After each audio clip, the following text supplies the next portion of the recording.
In no time at all, the year was going to end, and the new one was about to begin.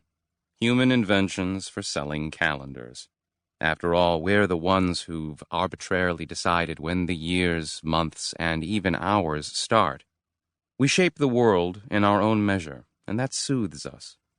Under the apparent chaos, maybe there really is order in the universe. However, it certainly won't be our order. I was putting a mini bottle of cava and a dozen grapes on the table, one for each stroke of midnight, as is the custom in this country, and thinking about hours. I'd read somewhere that the battery of a human life runs down after 650,000 hours. Considering the medical history of the males in my family, I calculated that my best life expectancy in terms of hours was lower than the average, 600,000 at most. At 37, I could very well be halfway through.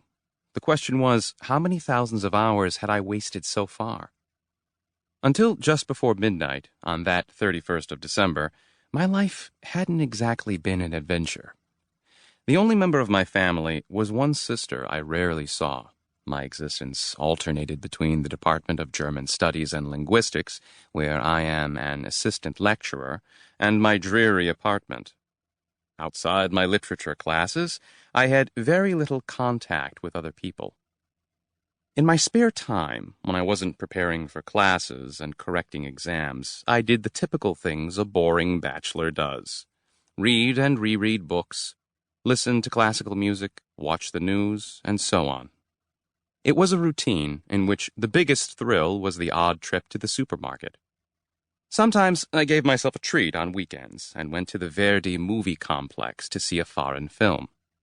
I came out as lonely as when I went in, but at least it was something to do at the end of the day. Then, tucked in bed, I read the information sheet the Verdi supplied about the film, listing the credits, quoting praise from the critics, never anything negative, and offering interviews with the director or actors. None of this ever changed my opinion of the film. Then I switched off the light. That was when a strange sensation took over, the idea that there was no guarantee I was going to wake up the next morning. Worse, I'd get even more anxious when I started calculating how many days or even weeks would go by before somebody realized I'd died. I'd been brooding about this ever since I read in some newspaper that a Japanese man had been found in his apartment 3 years after his death. Everything suggested that no one had missed him. Anyway, going back to the grapes, while I was thinking about wasted hours, I counted out the 12 grapes and set them out on a plate, next to which I'd placed the champagne glass and the mini bottle. I've never been much of a drinker. Having turned on the TV and tuned into one of those programs that link up with some famous clock or another, I opened the bottle 6 minutes before the chimes of midnight began to ring out. I didn't want the new year to catch me unawares. I think the festivities were in Puerta del Sol in Madrid. Behind the pair of beautiful, glamorous hosts, an excited crowd was popping champagne corks. Some people were singing or jumping, waving their arms in the air in the hope that the cameras would capture them. When people are lonely, they amuse themselves in very strange ways. Midnight finally came, and I observed the ritual by putting one grape into my mouth with each chime.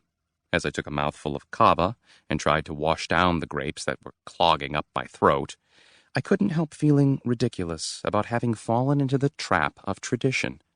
Who said I had to take part in that routine? I decided it was a waste of time, so I wiped my mouth with a napkin and turned off the TV. I could hear loud laughter and fireworks on the street as I undressed and got ready for bed. How childish they are.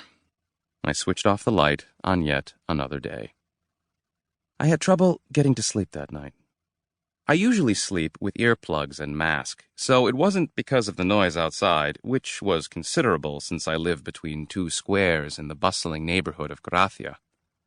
For the first time in that festive season, I felt lonely and vulnerable.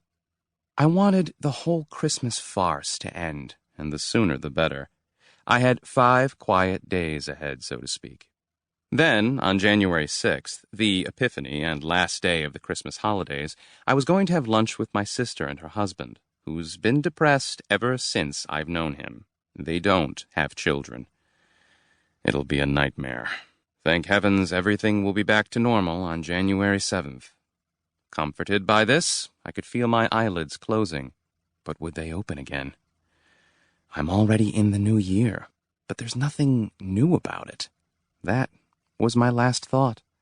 I went to sleep, not knowing how wrong I was.